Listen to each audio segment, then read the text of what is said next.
like we just don't care. We do care. We want to make sure to get you all the pair before we get started to go over. While the vehicle's in motion, please try to remain seated at all times. Also make sure you keep those arms and legs inside the vehicle. You may notice that we've got a red emergency cord that runs throughout the center of the tram. So if you do have a medical emergency, you drop something over the side, or maybe there's an issue with the audio or visual part of the media, no worries. All you have to do is just reach up, pull that cord, and I'll be back to assist you as soon as it's safe to do so. If you plan on taking pictures, come back. And one of the questions that we are constantly asked as tour guides is, hey, are you reading from a teleprompter on your screen? No. So whatever's happening, it's currently happening in real time. I just have this cute little screen up here just so I can see what's going up on those bigger monitors for you all. And that's it. So we're getting started here. We're making our way down our movie poster timeline area. So if you're taking a look off of either side of the tram here today, you're getting a nice selection of some of the thousands of movies we've created here at Universal Studios over the years. Speaking of years, we've been here for over 100 years. March 15th, 1915. That's when we first opened the doors here to Universal Studios Hollywood. Although technically our one of the coaches, but it is Hollywood, so never say never. You can always come back to the guest coach at some point. We'll see what happens, but there's definitely going to be some big changes for season 24. That is for sure. And they've already started to talk about some big changes happening for season 25 as well. So we'll all just have to tune in and see what those extra announcements are when they start to air those episodes. Now, as we continue on here, coming up over on the left-hand side here to see a couple more sound stages. These are being used for shows like Quantum Leap, Hacks, and even the show Bel Air. You just grab your water when you get so what it is, you put egg on the cheese. You put cheese on the eggs, on the cheese. It's right. Whoa, how many seats do you think are in there? It's gotta be a lot. Yeah, we could probably fit the whole Bel Air cast and crew. Well, we gotta get one of these for the mansion. For sure. You're lucky for y'all. The big certain mansion lives right here on the Universal lot. Right. Some of Bel Air's most pivotal scenes have been filmed right here. Writers, because without the writers, there would be no show. Without the actors, you have no show, which is why what's currently happening in the industry is happening. So you may notice today here on the tour, it's pretty quiet out here in the studios. That's because at this point, all we can really work on are music videos and reality TV until hopefully there comes to an agreement with the actors and the writers out there, rightfully so. So we'll see what happens. But something you'll notice here today on the tour, a lot of the productions I'm going to mention to you, they do not have to be NBC or Universal productions, and that's because it works like a big rental facility out here. So for example, the show Never Have I Ever, which airs on Netflix, they actually film seasons 2, 3, and 4 out here on our lot.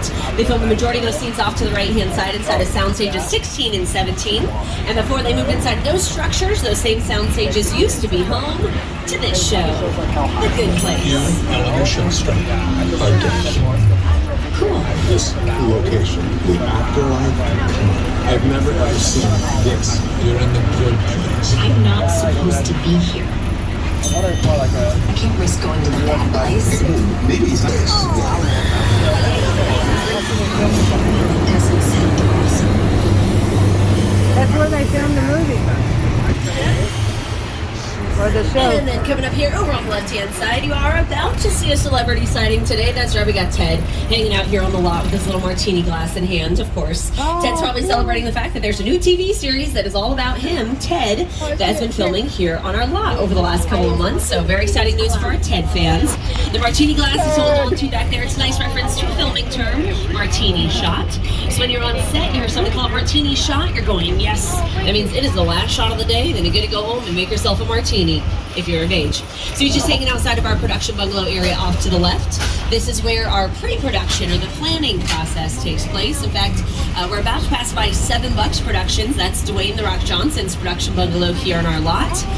Mark Platt, he's got a bungalow out here. He was very busy. He was working on the live-action version of The Little Mermaid with Disney, so he was one of the executive producers on that project. He was also working on Wicked, which right now has been postponed as a company. So those are the folks who brought us all the show Hannibal. And then if you continue to take a look over on the left-hand side here, you see a couple of our newer sound stages. They look a little different. We've got a couple executive offices and dressing rooms on the front-facing wall there. But those production that use this area, this is from Bruce Almighty, starring Jim Carrey. You see the brownstone steps there to screen, same steps, just across the way on the right. Oh, you're done now. B-E-A-U. You may also recognize those brownstone apartments there if you saw Home Alone 2 Lost in New York. The scenes where the robbers are like trying to break into the apartment. Same location out there, so pretty cool. Now this next area of the back lot, really easy you to transform these next steps because all you have to do, go right on back to the future. Welcome everyone to our Courthouse Square area, better known as Hill Valley, from our Back to the Future films. Actually, the back lot square that inspired the entire plane Back to the Future. I had scenes up in the clock tower on that ledge. There was a ledge about that wide. And I was standing inside looking at the ledge, and I already had vertigo. And I just thought there's no way in the world, no way I would stand on that. I was up there for quite a while. Of course, I had a cable.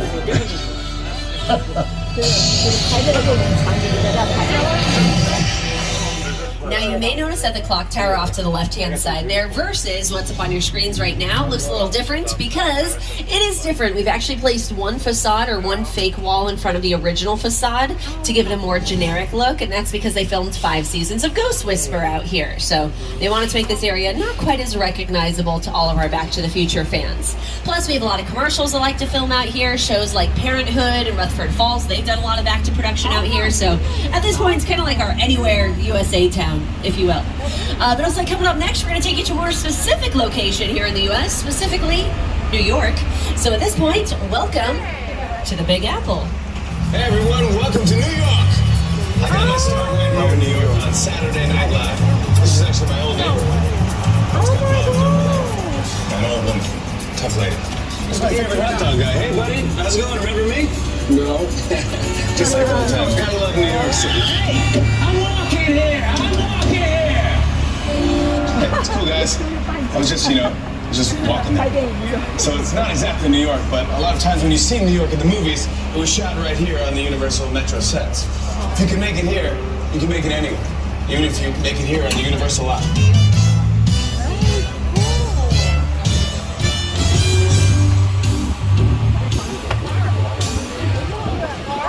Productions that are filmed right out here on our New York street. That includes NCIS, Criminal Minds, The Amazing Spider-Man, and even the show American Ninja Warrior. Hey Studio Tour, this is Akbar Bajabiamila, and did you know that we filmed American Ninja Warrior right here on New York Street? In fact, we built the entire course in just a few days. Take a look.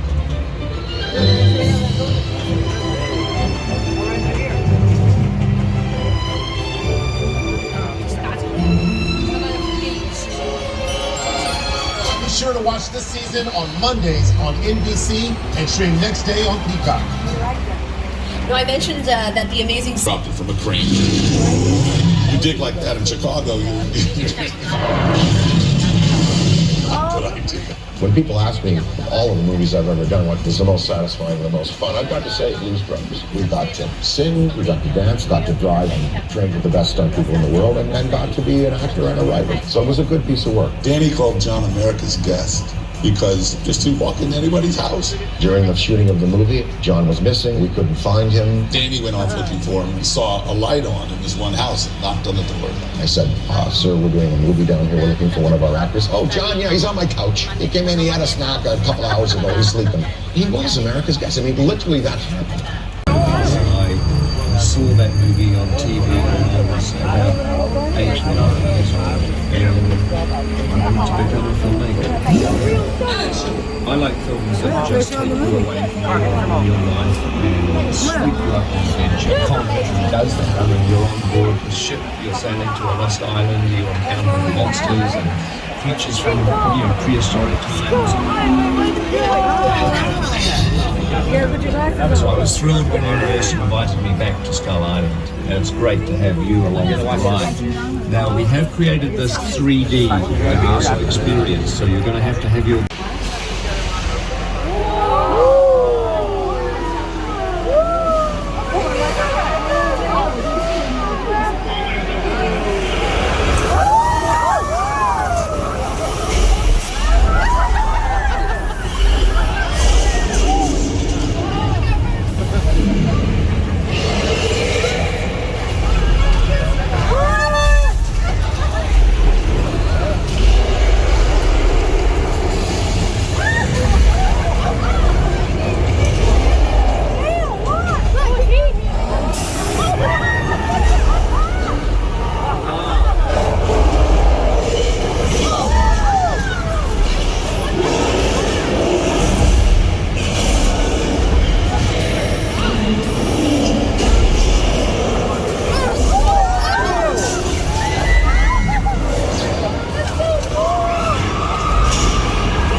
On the inside, it's got a VW engine. A few of our vehicles from our Back to the Future Part 1 and Part 2 flicks. A few of our vehicles that are back from the past, our Flintstones cars. Truly universally green vehicles out there, all foot-powered cars. Really, they're converted golf carts. For my Harry Potter fans, we recently moved this blue vehicle out here. And then for my Fast and Furious fans, I know we just have one car on display right now, but I have a feeling we'll see at least one more vehicle from that franchise a little later on here in the tour. For my Jurassic fans, a couple options on display for you today. For my Jordan Peele fans, also a couple options for you from his films Nope and Us. And then the last couple picture cars you see in there, they're all from Transformers, including the one in the center there that kind of looks like a tank.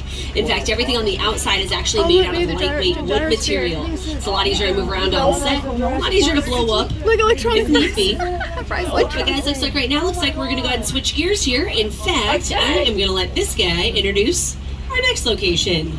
Welcome to Jurassic Park. Perfect. Thank you, John Hammond. That's right. In just a moment here, we're going to be taking everyone back in time as the left-hand side sort of towards the tail end of this location today. And I know this past June, for my original Jurassic Park fans, they celebrated, it was the 30th anniversary for when that movie first hit theaters. So, pretty big landmark, if you will. You know, a really neat little moment in time there. Now, as we continue on here, to the left-hand side, for those of you who saw Lost World Jurassic Park, you're going to see this mobile lab unit, which may recognize, and I'll show you the same scene on your screens where it's featured.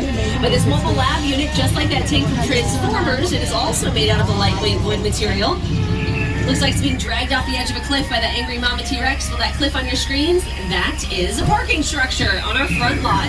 We've just dressed it up a bit for this. Oh, looks like some of the dinosaurs got out of their cages. Oh my goodness. Oh, I had no idea that was going to happen. Oh, man. Oh, no worries. Remember, you guys got spit on tape. It's just dinosaur acid. It's going to wipe right off our skin, so no biggie. But one of the important things we have to deal with here on the Universal Backlot, as well as in all of our Jurassic movies, that would be weather, because typically here in sunny Southern California, typically we get sun almost every single day. But here on the Universal Backlot, it's a whole nother story. In fact, in just a few moments here, we're actually going to go ahead and give you all a live weather demonstration today to give you an idea of how we might create some of those weather effects here on our lot if a script calls for something other than sun. So we're going to make our way down the hill here into our Old Mexico area. You may recognize this location from productions like Nacho Libre, Three Amigos, a Lady Gaga music video, is her Judah music video, Criminal Minds, Beyond Borders filmed out here. Alright, sounds like they've activated some of the thunder, looks like some lightning effects as well. Great. The thunder effects, those are all strategically placed speakers along the set. Normally that would be added in post-production, but for presentational purposes, we have them along the set. And then, and it looks like they've activated the rain. Great. The lightning effects, those are strobe lights, creating that effect for us here today. And then for the rain, those are sprinklers, shooting the water straight up into the air, allowing the water to fall down naturally to the earth, just like rain would.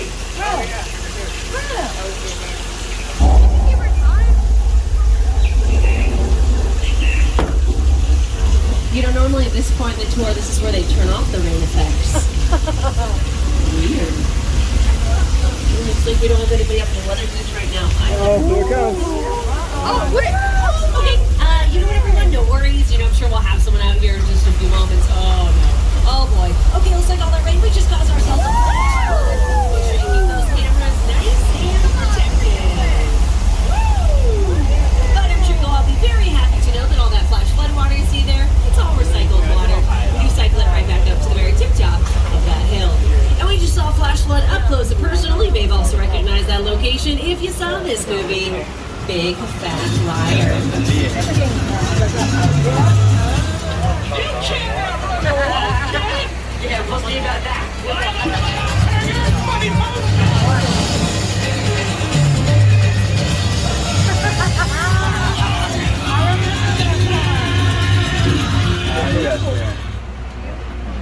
All right. So it looks like we're going to hang out here in our Old Mexico area for just a moment, which is great. It means I can point out this little side street here off to the left-hand side. If you saw the film Hop, they actually transformed this portion of our Old Mexico area into China for a quick scene so that hopefully at home you believed we were filming in China when in reality, right out here on the Universal backlot.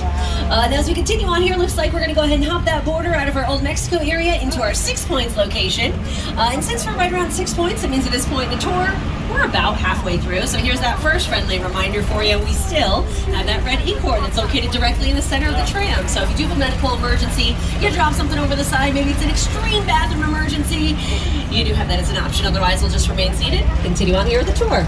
Now, something you may notice here off to the left-hand side in 6 Points, there are a lot of door frames out there, and they are all different sizes. That is done on purpose because a few of our Western cowboys were a little on the shorter side. So what we would do is we would stand those shorter cowboys up in front of one of the smaller door frames. That way they would appear bigger, brawnier, stronger. And then maybe that female co-star, maybe she was a little taller, so maybe they cast someone like me. I'm almost 6 foot, not quite, almost there. What they do is they'd stand me up in front of one of those taller door frames. That way I'd appear a little more petite, more vulnerable, in need of saving, if you will. And it makes sense a lot of our cowboys be on the shorter side because back in the day we were really looking for folks who knew how to ride horses, so we would end up recruiting horse jockeys. Typically those gentlemen are going to be smaller in statures. Welcome to the good place, at least for those exterior shots. In fact, I know I played you all this clip a little earlier in the tour. I'm going to go ahead and replay it up on your screens here, just so you can see what this area looks like when it's fully dressed up for a production versus what we're about to see out here today. Now, maybe you never watched The Good Place, no worries. Maybe you're one of my Disney fans on board the tour and you recognize this area as Genovia for Princess Diaries 2, a royal engagement. It's where they held the princess parade for the royal wedding. This area was also featured, if you remember, in the late 90s. Disney did a revamped version of Cinderella starring Brandy, Whitney Houston, Whoopi Goldberg. They used our town center area for that production. And then Disney's Pirates of the Caribbean. They filmed a whole bunch of scenes out here as well. And then honestly, what this area is really well known for, monster movies. Those old big monsters. Dracula, Frankenstein, The Mummy. The Hunchback of Notre Dame. The Invisible Man, Phantom of the Opera. classic films. They're just brilliant. That Frankenstein image, the Flat Man, it's one of the great icons of the world. That to me was like the essence of the Universal film. I was just mesmerized by this movie. Boris Karloff, Lon Chaney. I remember the original Universal Studios Mummy movie really scaring me. It's still And then complete opposite topic from those scary monster movies coming up here over on the left-hand side. You all are about to see a nice family-friendly set. This house set was originally designed for a show called Home and Family, which is window there. It's not actual glass, it's actually candy glass. It's like a flimsy breakaway material where it's not actually going to harm our actors, but it's going to look really great on film.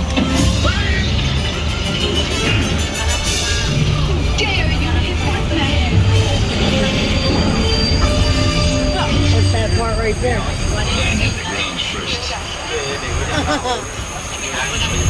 Mine was tall.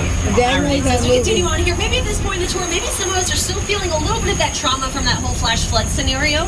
So we're going to make it up to you all. We're about to take everyone on a nice little vacay. Welcome everyone to Amity Island. It's a small New England town, but don't worry. We have caught that great white man-eating shark jaws. He's hanging out literally over on the right-hand side of the tram. In fact, my friend George, he's a police diver. He's out in the water right now. He's just checking to make sure it takes. But that is definitely going to be the next safest place where we can hide. Okay, hopefully whatever's out in the water will take the bait. It's attached to the yellow barrel. Ooh, okay, looks like the barrel is moving out there. That's a good sign.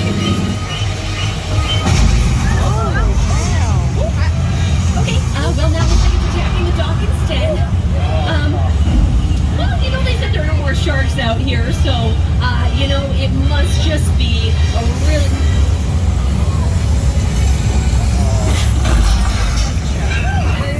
Definitely a shark. Bruce is nicknamed after Steven Spielberg's attorney. You may also recognize that name, Bruce. It's the same name of the shark in Finding Nemo. Fish are friends. So their Bruce was nicknamed after our Bruce, who again really was nicknamed after Spielberg's lawyer, still his lawyer to this day. That is too But cool. Bruce out there, he was as much of a menace off screen as he was on screen because Bruce was originally designed for freshwater. But director Steven Spielberg decided to move most of the filming right off the coast of Martha's Vineyard, so as soon as Bruce hit that salt water, he also hit the bottom of the Atlantic Ocean floor. That's a much maligned shark. The shark was frustrating. It didn't really work all the time. It didn't work hardly at all. Wherever you were on the island, you could hear the radio voice. They were always saying, shark is not working. Repeat, the shark is not working. We just waited. We just waited. And if you take one last look over on the left-hand side, you may also recognize that location as Cabot Cove. That's right, that's where we filmed 12 very successful seasons of Murder, She Wrote, starring Angela Lansbury.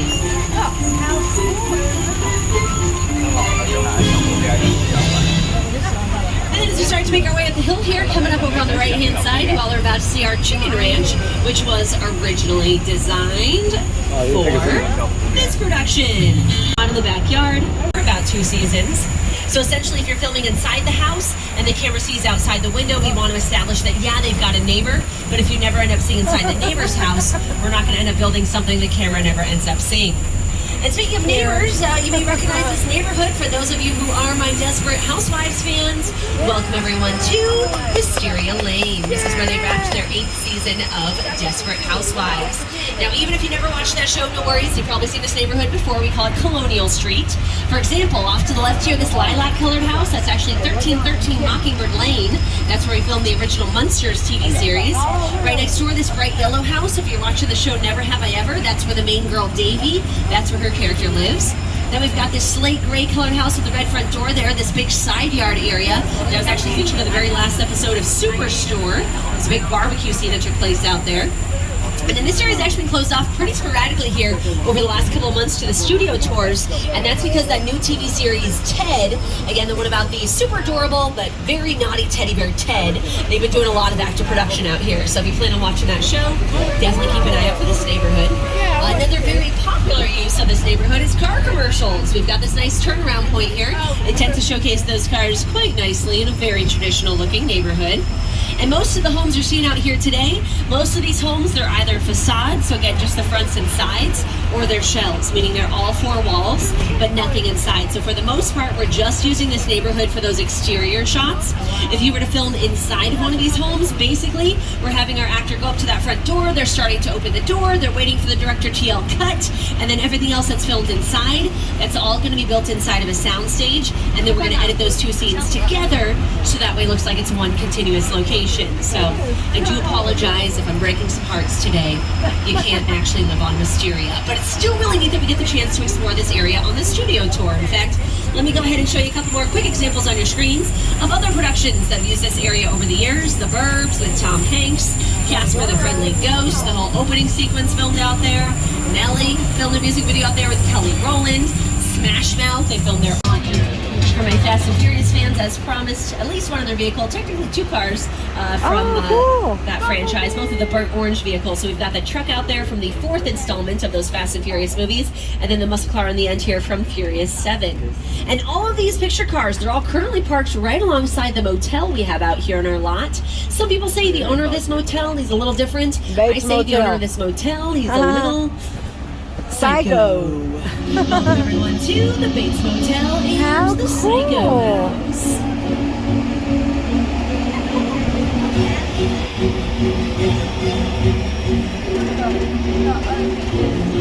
We all go a little mad sometimes. That is too cool.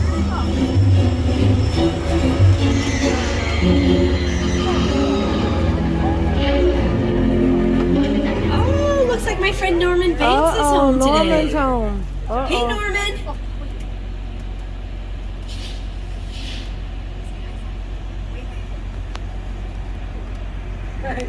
Hey, buddy. And this game car 4, I knew we'd all make it out of there alive.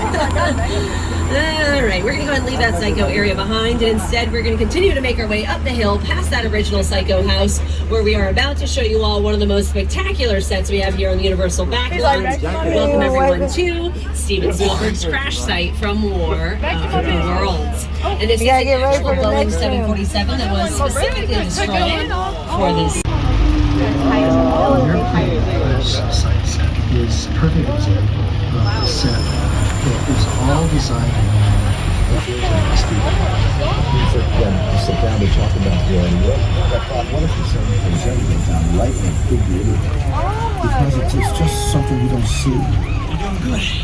You're doing good. Keep pressing me. Listen, listen, close your eyes, okay? Got them closed?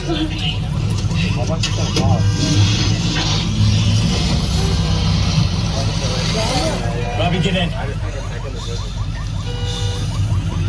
Get in.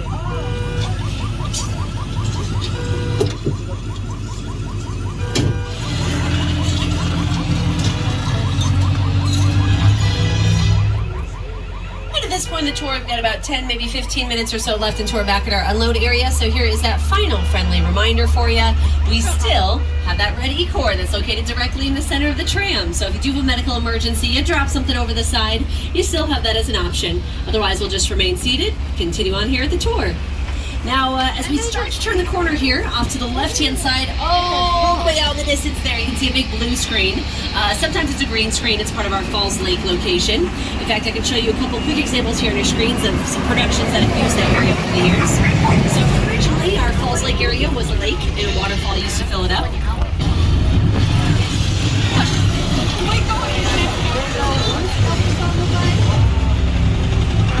It's the first time I've seen it from this side.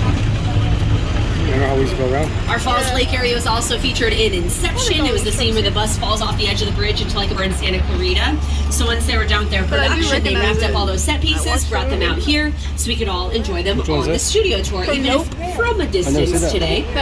In fact, here is the one that I watched by myself. Sorry, folks, a small inconvenience, but it looks like they are redirecting us into Sullivan's Truck Repair Shop. Great. Okay, I'm going to have to clean with you all. They prepped us. This may be happening. It looks like it's happening to our tour right now. Apparently, we do have a witness on board. Hopefully, we'll have someone out here in just